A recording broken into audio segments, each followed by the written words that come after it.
దేశం ఒకే ఎన్నిక నియంతృత్వమే, ఇది సమాఖ్య స్ఫూర్తికి విరుద్ధం.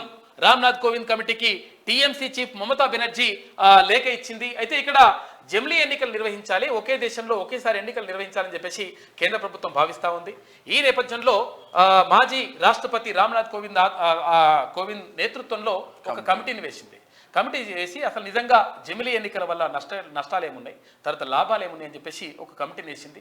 అయితే ఇక్కడ టీఎంసీ అధినేత్రి, తర్వాత మాజీ అంటే అక్కడ ముఖ్యమంత్రి వెస్ట్ బెంగాల్ ముఖ్యమంత్రి మమతా బెనర్జీ ఒక లేఖ రాసింది.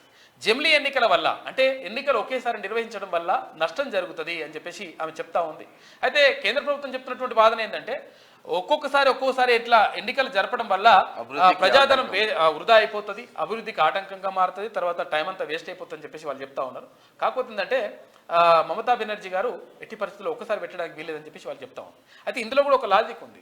నిజంగా కూడా అసలు యాక్చువల్గా జమిలీ ఎన్నికలు జరగడం వల్ల కొన్ని లాభాలు ఉంటాయి, కొన్ని నష్టాలు కూడా ఉంటాయి. విషయం ఏంటంటే లాభాలు ఏంటంటే ప్రజాధనం వృధా కాదు, ఒకసారి ఎన్నికలు జరిగిపోతే టైం అయిపోతుంది, 5 సంవత్సరాల దాకా అప్రశాంతంగా ఉండొచ్చు అనేది ఒకటి.